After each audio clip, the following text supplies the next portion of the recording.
My fiancé dumped me months before our wedding because his mom said I wasn't good enough. "You're nothing without my son, he can do so much better," she hissed. I just laughed and left. Now she calls me 10 times a day, sobbing and begging me to take back her broke, miserable son.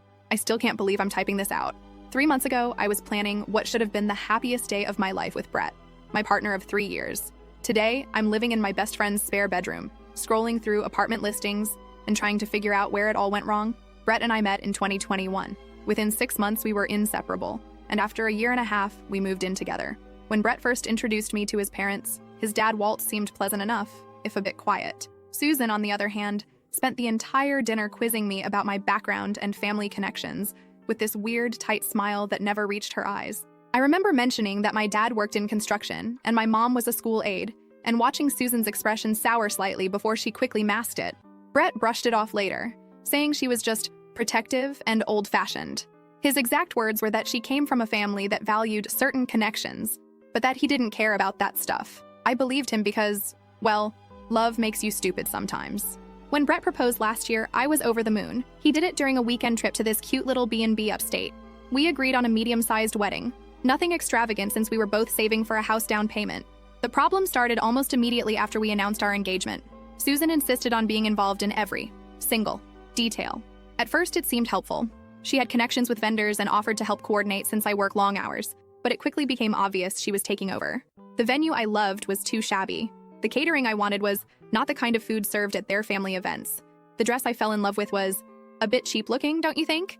Brett kept saying it was easier to just go along with her suggestions than fight her on everything. I reluctantly agreed to compromise on some things to keep the peace, but it felt like death by 1,000 cuts.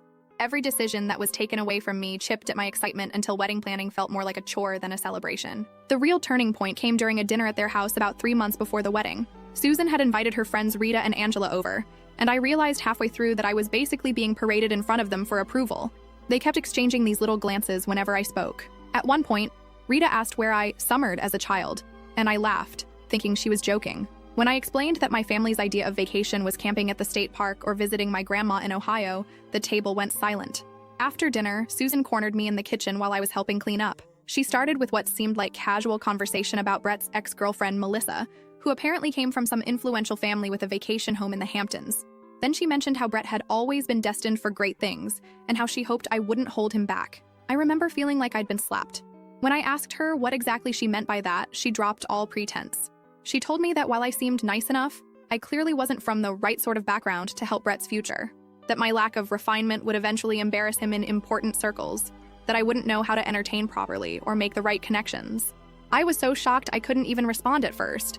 When I finally found my voice and told her she was being incredibly rude, she just laughed this condescending little laugh and said something about how my defensiveness proved her point. She said Brett deserved someone who could match his potential, not drag him down. I walked out of the kitchen and immediately told Brett we needed to leave.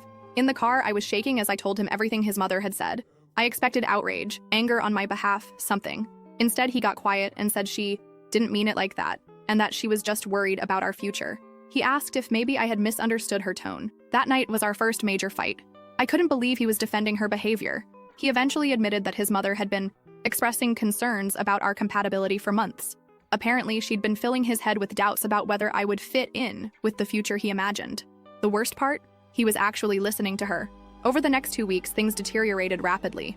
Brett became distant and started staying late at work. When he was home, he'd bring up random concerns about our relationship that never existed before, like whether our different backgrounds would cause problems with raising kids, or if I'd be comfortable at his company events. It all came to a head when Susan invited us over for another dinner, supposedly to clear the air. Brett practically begged me to go, saying she wanted to apologize. Like an idiot, I believed him and went. There was no apology. Instead, Susan spent the entire evening making backhanded comments about my clothes, my table manners, even the way I spoke. When Brett stepped outside to take a phone call, she leaned across the table and said, with this chilling certainty, that I was nothing without her son, that he could do so much better than me, and that I should walk away before I ruined his life with my ordinariness. When I started crying, she actually rolled her eyes and said my emotional behavior just proved her point about my lack of composure. When Brett returned, I was gathering my things to leave. When he asked what happened, Susan put on this concerned face and said I had overreacted to some gentle advice about wedding planning. I was done. In the car, I told Brett exactly what happened and said he needed to choose. Either we cut contact with his mother until she could respect me, or the wedding was off. I expected him to finally stand up for me. He didn't. Instead, he said maybe his mother was right. Maybe we were rushing into things. Maybe we did come from two different worlds to make it work. The man I loved, who had sworn he didn't care about status or background, was suddenly parroting his mother's classist nonsense. I took off my engagement ring and placed it on the dashboard. I told him to drop me at Angela's place instead of our apartment. He didn't even try to stop me when I got out of the car. The next day, while Brett was at work, I packed most of my things from our apartment. I left my key and a note saying I would arrange to get the rest of my stuff later. I blocked his mother's number immediately, though I kept Brett unblocked in case he came to his senses. He texted a few days later with a pathetic message about how he was confused and needed time to think. I replied that there was nothing to think about. Either he was willing to build a life with me based on love and respect, or he wasn't. His response? That maybe we should take a break until after his big work project was finished, then reassess. That was my answer. 3 years together, and he couldn't even properly break up with me, just wanted to keep me hanging on while he reassessed.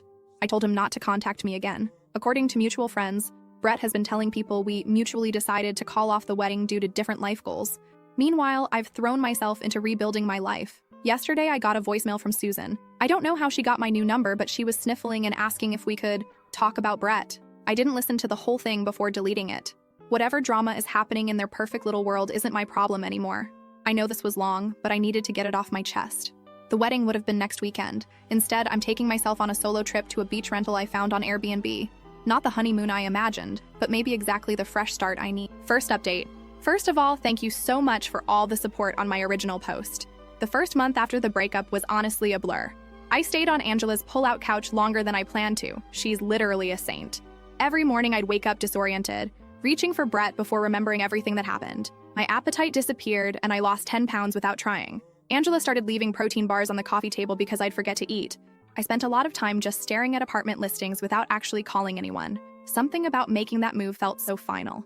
Angela never pressured me, but after about 3 weeks, she gently suggested we go look at a place that had just opened up in her friend's building. The apartment was nothing special, just a small one-bedroom with a kitchen barely big enough to turn around in, but it was within my budget and only a 15-minute drive from work. I signed the lease the same day. Moving in was another hurdle. I'd left most of my furniture behind at Brett's place because I couldn't deal with arranging movers while feeling like an emotional wreck. Angela and her boyfriend helped me pick up the essentials from IKEA: a bed, a small couch, a dining table that doubles as my desk. The apartment stayed pretty sparse for weeks. I just couldn't muster the energy to make it feel like home. Work became my lifeline. I'd arrive early, leave late, and volunteer for extra projects just to avoid sitting alone in my empty apartment. My team lead noticed and started giving me more responsibilities, just coordinating with other departments, training the new hire, that kind of thing. But it felt good to be needed, to be valued. About 2 months after the breakup, I ran into Nick, Brett's brother, at the grocery store. I almost hid behind the cereal display when I saw him, but he spotted me first. I was surprised when he actually approached me, looking genuinely uncomfortable. He told me he was sorry about what happened, and that he'd argued with his mom about how she treated me. It was awkward but weirdly validating to hear someone from Brett's family acknowledge that I'd been wronged. That's when I first heard that things weren't going great for Brett. I thanked him for the apology but kept the conversation brief. I wasn't ready to be pulled back into that world, even peripherally. A week later, my old college roommate invited me to a party. I almost didn't go, but Angela practically pushed me out the door, insisting that I needed to remember how to be a person again. She was right, though I'd never admit it to her face. The party was where I met Matt. He was the roommate's cousin, visiting from out of town. We just ended up in the same conversation circle, talking about random things. He asked for my number at the end of the night, and I surprised myself by giving it to him. Our first date was coffee on a Sunday afternoon. Low pressure, casual. He was easy to talk to, and for the first time in months, I went hours without thinking about Brett. Matt works in something completely different from Brett's field, lives in a modest apartment similar to mine, and has a refreshingly normal family that doesn't seem to care about summer homes or making the right connections. When I told him about my breakup, the condensed version, he just listened without trying to fix anything or offer platitudes. Around month 3 post-breakup, an unexpected opportunity came up at work. My company was restructuring, creating a new team, and they needed someone to take on more responsibility. My extra efforts over the previous months had apparently not gone unnoticed. My manager encouraged me to apply, though she warned me the position would involve longer hours and more stress. I almost didn't go for it. My confidence was still shaky, but I figured I had nothing to lose. The interview process was grueling. 3 rounds with various department heads, a presentation I stayed up until 2 a.m. perfecting, and a final meeting with upper management. I honestly didn't think I'd get it.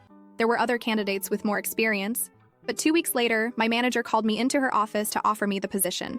The promotion came with a significant raise that meant I could finally stop stressing about making rent each month. It wasn't life-changing money, but it was enough to start rebuilding my emergency fund, which had been depleted during the post-breakup chaos. I was still processing this news when I bumped into Rita, Susan's gossipy friend, at the mall. I was shopping for professional clothes for my new role, and she spotted me coming out of a store. She acted overly friendly, as if we'd been close before. After some awkward small talk, she dropped what felt like carefully planned information. Brett had lost his job. Apparently, the big project he'd been working on, the one he'd used as an excuse when asking for a break from our relationship, had fallen apart spectacularly. Something about missed deadlines and poor management. Rita seemed to be watching my reaction closely, so I kept my face neutral while she continued sharing details.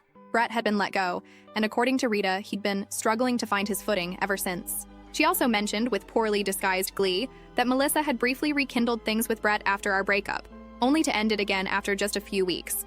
Rita suggested that perhaps I'd dodged a bullet and winked at me. Later that week, I had another strange encounter. I was having dinner with Matt at this new restaurant downtown when I spotted Susan across the room. She was with Walt and another couple I didn't recognize.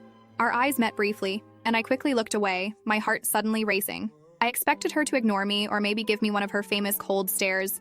Instead, she actually approached our table while Walt looked on with an expression of mild horror. She greeted me like we were old friends, commenting on how wonderful I looked. She asked about my new job, how did she even know about that, and complimented my outfit. Matt looked confused but polite as I awkwardly introduced him. Susan's smile tightened almost imperceptibly when she realized I was on a date, but she maintained her friendly facade. Before leaving, she mentioned that everyone misses me and that she hoped we could catch up properly someday.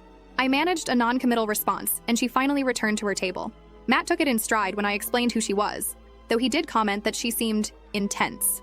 The weirdness continued. About a week later, Angela forwarded me a Facebook message she'd received from Brett, asking how I was doing and if I was seeing anyone. She hadn't responded, knowing I wouldn't want her to share details of my life with him.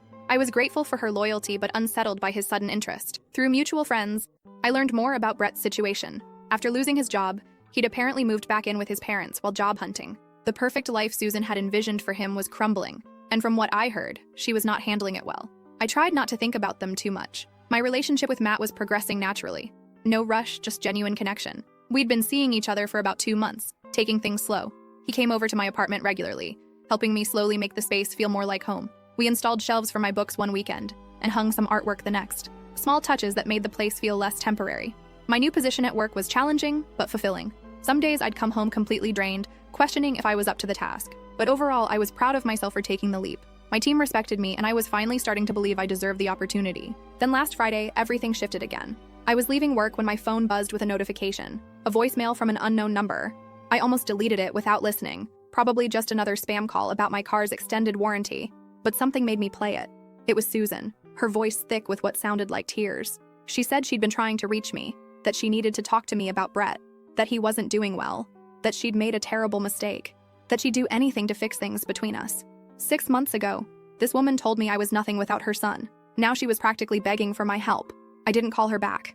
Instead, I went to Matt's place as we'd planned, but the voicemail kept playing in my head throughout the evening. Matt noticed something was off and asked what was wrong. When I told him, he didn't tell me what to do or offer solutions. He just asked what I wanted, what would give me peace. I woke up this morning to 3 more missed calls from Susan and a text from a number I didn't recognize, but assumed was Brett's new phone. I haven't opened it yet. I guess my question now is, do I engage at all? Last update. So it's been about a month since my last update, and I need to vent because things have gotten weird. Like, uncomfortably weird. When I ended my last post, I mentioned that Susan had left me a tearful voicemail and I wasn't sure whether to respond. After debating for 3 days about whether to return Susan's call, I finally decided to text Brett's number, the unknown one that had texted me, with a simple message asking what was going on. I figured a text was safer than a call, easier to ignore if things got uncomfortable. Within 5 minutes, literally 5 minutes, my phone rang. It was Susan, not Brett.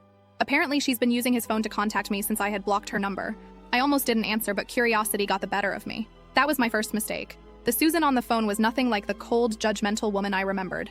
Her voice was shaky, almost desperate. She started by asking how I was doing, commented on how well I looked when she saw me at the restaurant, which was still creepy, and then launched into what I can only describe as the most uncomfortable apology I've ever received. She admitted that she'd been terrible to me, that she'd misjudged me based on superficial factors, and that she regretted driving me away.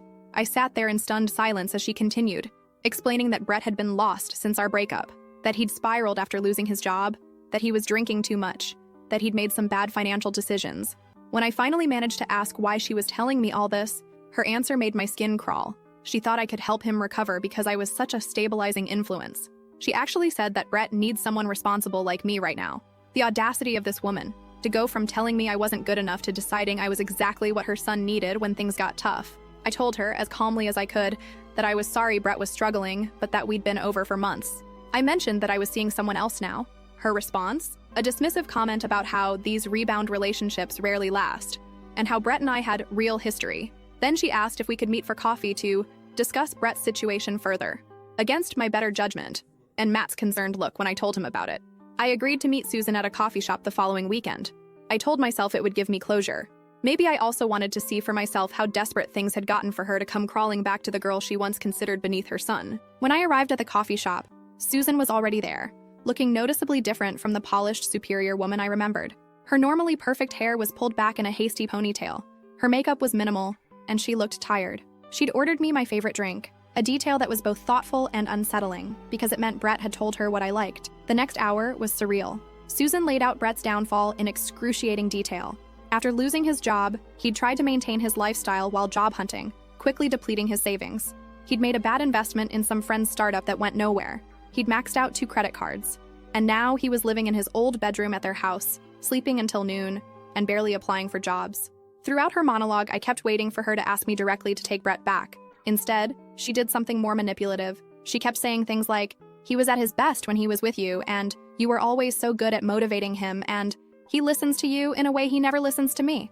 When I reminded her that she once thought I wasn't good enough for her son, she actually teared up and said that she'd been protecting her son from the wrong things, and that she should have valued my steadiness more than Melissa's connections. I almost laughed at how transparent she was being. I was suddenly steady rather than boring, responsible rather than lacking ambition. I left that meeting feeling oddly hollow. I'd expected satisfaction seeing Susan brought low, but mostly I felt pity mixed with lingering anger. I told her I'd think about talking to Brett, but made no promises. That should have been the end of it. It wasn't. The call started the very next day. Susan called to follow up on our coffee meeting. Then she called again to tell me Brett had asked about me. Then she called to mention a job opening she thought Brett might be qualified for, wondering if my company was hiring. Every single day. I started letting the calls go to voicemail. The messages got increasingly desperate. She mentioned that Brett's father was threatening to cut him off financially if he didn't get his act together soon. She talked about how their family friends were asking uncomfortable questions about Brett's situation. She even brought up my parents once, saying she'd love to make amends with them too. Nick, Brett's brother, texted me one evening to apologize for his mother's behavior. He explained that Brett's spiral had been worse than the family had let on. Apparently, Brett had started drinking heavily after our breakup, which contributed to his poor performance at work. Nick mentioned that Susan was partly blaming herself for pushing me away, seeing it as the start of Brett's decline. But he was quick to add that Brett was responsible for his own choices, and that I shouldn't feel guilted into getting involved. I appreciated Nick's honesty, and the fact that someone in that family recognized I wasn't responsible for fixing Brett. Meanwhile, things with Matt were getting more serious. He'd been incredibly understanding about the whole situation, never pressuring me one way or another. We'd started talking about possibly moving in together when his lease ended in a few months. The contrast between his calm support and the chaos of Brett's family wasn't lost on me. About 2 weeks after our coffee meeting, Susan escalated to showing up at my workplace. I was walking to my car after work when I spotted her waiting in the parking lot. My heart dropped. This was crossing a major line. She approached me with this frantic energy, clutching a folder that apparently contained Brett's resume and asking if I could put in a good word for him at my company. I was livid. I told her firmly that her behavior was inappropriate and that she needed to stop contacting me. Her face crumpled, and she started crying right there in the parking lot, saying she didn't know what else to do, that Brett wasn't listening to her, that she was desperate to help her son. A few of my co-workers witnessed this uncomfortable scene, which was mortifying. I ended up guiding Susan to a bench away from the main entrance and telling her, as calmly as I could, that I couldn't help her or Brett, that our relationship was over, and that she needed to respect my boundaries. She left eventually. For the rest of the week, I got curious looks from coworkers who had seen the parking lot scene. Angela, who also works at my company, fielded questions from people wanting to know who the crying woman was. It was embarrassing and infuriating. Then Brett himself finally reached out. He sent a long text message apologizing for his mother's behavior and for how things had ended between us. He admitted he'd made a huge mistake listening to his mother instead of standing up for our relationship. He said he missed me every day and had been too ashamed to contact me directly after everything that happened. Reading his message, I felt nothing. No flutter of lingering feelings, no satisfaction at his regret, just tiredness and a vague sense of closure. I showed the message to Matt, who read it without comment. I decided not to respond to Brett right away. I needed time to think about what, if anything, I wanted to say. But Susan didn't give me that time. She called again the next morning, asking if I'd received Brett's message and what I thought about it. When I told her I thought it was inappropriate for her to be involving herself in our communication, she got defensive and said she was just trying to help. That was when something in me snapped. I told Susan, in a voice so calm it surprised even me, that I was blocking her number after this call. That if she contacted me at work again, I would report it as harassment. That Brett was an adult who needed to solve his own problems instead of sending his mother to fix them. Before hanging up, I added one final thought. That perhaps if she'd raised her son to value people for their character rather than their social standing, he wouldn't be in this situation now. That evening, I finally responded to Brett's text. I told him I forgave him for how things ended because holding on to anger wasn't helping either of us. But I also made it clear that we had no future together, that I had moved on, and that he needed to do the same. I suggested he get professional help for his drinking and gambling, and that he needed to stop letting his mother fight his battles. I ended by wishing him well and asking him not to contact me again. I blocked both their numbers immediately after sending that message. It felt like closing a door that had been left ajar for too long. The next day, though, I got an Instagram DM from Susan. She'd created a new account just to message me. This time her tone was angry. She accused me of being heartless, of abandoning Brett when he needed me most. She said I was throwing away years of history out of pride. That last bit almost made me laugh. Susan talking about pride as if she hadn't destroyed our relationship with her own. I didn't respond, just blocked that account too. But she found other ways. Emails from new addresses, even a handwritten letter mailed to my apartment.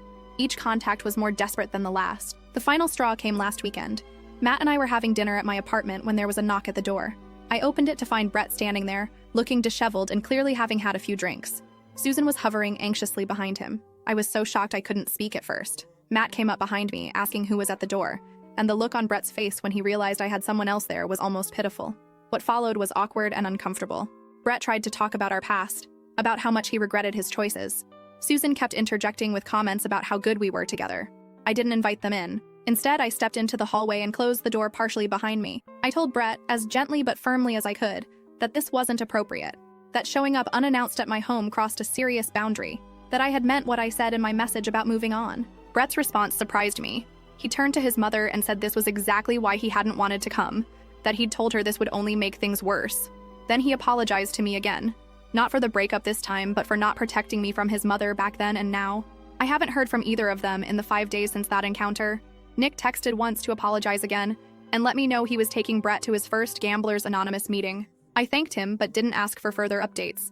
Matt and I are going away for a weekend trip soon. I've changed my email address and asked my manager to be on the lookout for unwanted visitors. Life goes on, and surprisingly, it's better than I could have imagined a year ago when I was planning a wedding to the wrong person. I don't know if I'll need to post another update,